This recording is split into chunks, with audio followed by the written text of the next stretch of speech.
pwede kang maging smooth, pwede kang maging swabe sa iyong pagmamaneho kahit na ganitong klase ng sasakyan lamang yung iyong gamit. Okay, gagawin natin yan as I drive through this highway, mga ka-fix-it. Okay, so we are now at third gear, mga ka-fix-it.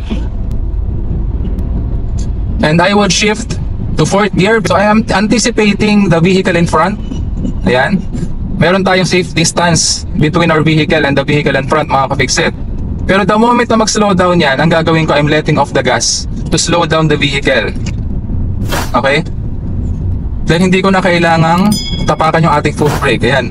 Lumiilaw yung brake light niya, so ibig sabihin po may preno siya, pero naka-let go of the gas na ako nun, mga ka-fix-it, to slow down the vehicle.